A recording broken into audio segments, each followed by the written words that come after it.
dropped you. Okay, we're back. Pauline Viardot Garcia. What a woman that, she's getting some popularity, but most people don't still really know. They see the name in the history books and they're like, okay, whatever, and then they move on. So who was she? She lived an incredible life as a composer. Only as a composer, she did a lot. She wrote approximately 100 songs in 5 different languages. She was fluent in 6. She wrote 5 operettas, chamber work, and choral works. We're gonna get to her compositions, but we have to go through her life first. So she was the daughter of Manuel Garcia. Who is Manuel Garcia? Manuel Garcia is the father of vocal pedagogy. We know him because he invented the laryngoscope, the thing that goes in your mouth and they can see your folds, and then that figures out how the voice works. So that was what her dad did. And he was also the big voice teacher of, she was born in 1821. So the turn of the century going into the 1800s-ish, he was teaching everybody. And who was his in-studio pianist? Pauline. Pauline was his pianist. And Pauline was 10. So she was a piano prodigy. She was accompanying her father's studio literally for the biggest voices in the entire world. That would be if you have Brownlee or Fleming or Blythe or anybody, and who's their pianist? Oh yeah, the voice teacher's 10-year-old daughter. That's her pianist. That's how good she was. So she studied with Liszt. She was his little prodigy. That's what she wanted to be. She wanted to be one of the great pianists of the world. And she had an older sister, Maria Malibran, who was the big vocalist, but Maria fell off of a horse and died. So Pauline's playing piano, not doing her taxes like this, but playing the piano, and her mom comes in and she's like, your sister died, and oh, by the way, you have to carry on the family tradition and be the best singer in the world now. And Pauline's like, okay. It wasn't her big dream. She wanted to be a pianist, but she was scared of disappointing her parents. So off she goes to be the best singer. And she basically was. She premiered, which one was it?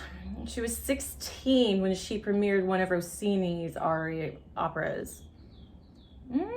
I'm losing it.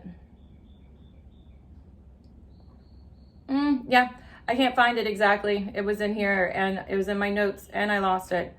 But she was 16 when she made her big debut, and she was a hit and she went everywhere singing. 16 is pretty young though, right? She was technically considered a contralto or a mezzo-soprano, but we're going to talk about that. She probably started too young. She sang everything, everything. She sang all over the world. She was one of the first, well, not all over the world. She wasn't in Antarctica or, Los Angeles. I don't think that was even a thing then. But she was one of the first big classical musicians to go to Russia and have a performing career over in Russia. Like I said, 6 different languages. She was fluent in 6. And she ended up spoiling her voice. That's her words, not mine. She said she wanted to sing everything, and as a result, she spoiled her voice, and it wasn't any good anymore. So she went into later on in her life, she just started teaching and composing. She taught and composed. But her compositions are unique because she's composed specifically for her students.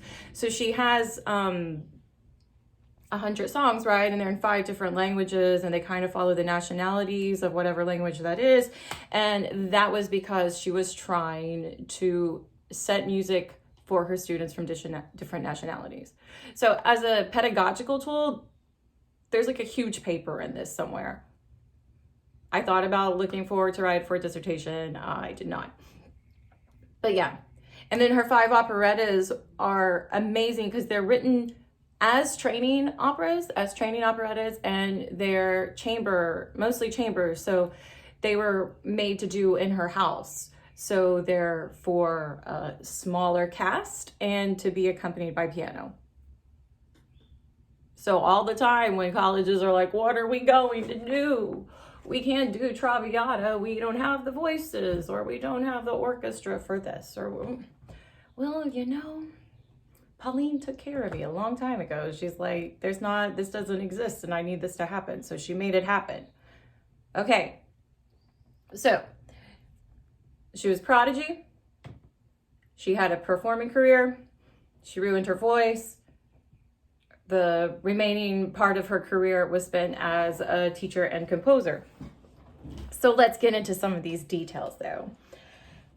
So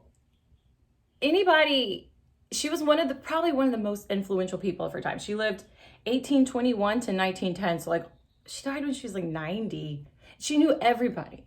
And most of the artists in the 19th century, most of the male artists in the 19th century fell in love with her in some way or another. And she wasn't exactly known to be like the most beautiful person in the world. She was fine. She was great. Who needs it when you're like incredibly brilliant? So let's see, like, yeah, that's her right there. And this quote next to it says, in Pauline Viardot's hands, men of genius were as potter's clay or putty.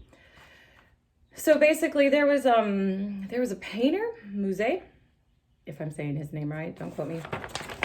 But he says something like, he's going in to talk to her and he's like, why do I talk to her? She's not even that pretty. And then talk about like how she's ugly. And then he goes in and he meets with her and then he comes out and he's desperately in love with her and wants to marry her.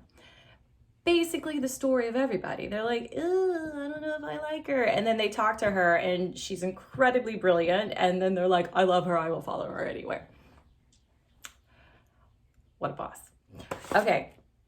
So some of these people, like Berlioz for like a hot second was like, well, maybe I think I love her too. I mean, he had this thing going on with Harriet, but they were close. So Pauline would often edit a bunch of his operas and write parts of his operas. She doesn't get writing credit, but she was doing a lot of the work.